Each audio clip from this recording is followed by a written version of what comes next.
Hi friends, ఇదైతే చెంచల కూర.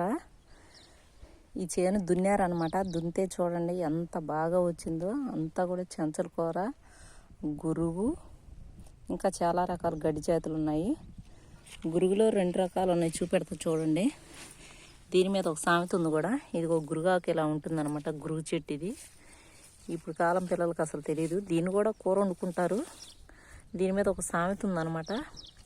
ఏమిటంటే అది చెంచల కూర ఏమో కోడలకు పెట్టి గురుగు కూర ఏమో కూతురికి పెట్టిందంట.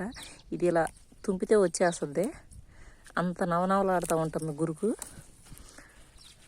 ఇది కూతురికి పెడితే కూతురు కూడా ఇలానే నవనవలాడుతూ ఉంటుంది అని చెప్పి పెట్టిద్దంట. గురుగు కూర తిన్న కూతురేమో గుంటకు పోయింది, చెంచల కూర తిన్న కోడలేం చలాగ్గా ఉందని చెప్పి సామెత ఉంది. ఇదే ఆ చెంచల కూర, ఇదే ఆ గురుగు కూర. గురుగులో ఇలా 2 రకాలు ఉంటాయి. కొన్ని ఆకుల మీద ఇలా వస్తాయి అనమాట, ఎరుపు సార్లు. కొన్ని ఏమో ఇలా ఉంటాయి అనమాట. ఇంకా ఇలా కూడా ఉంటాయి. ఇది కూడా గురిగే. 3 రకాలు ఉంటాయి అనమాట ఆకులు. పువ్వులు మాత్రం ఒకే కలర్ వస్తాయి, వైట్. ఇది నాకైతే కాదండి, నేనైతే తిననులే, కానీ ఎవరన్నా తెచ్చి పెట్టమన్నప్పుడు తెచ్చి పెడతాను అనమాట వాళ్ళకి. ఒక పెద్ద ఆవిడ ఉంది మా ఇంటి దగ్గర, ఆవిడ తింటుందనమాట.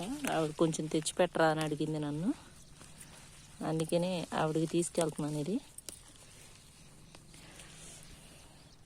ఇది శుభ్రంగా కడిగి సన్నగా తరిగి ఇగురు చేసుకుంటే చాలా బాగుండిద్దట.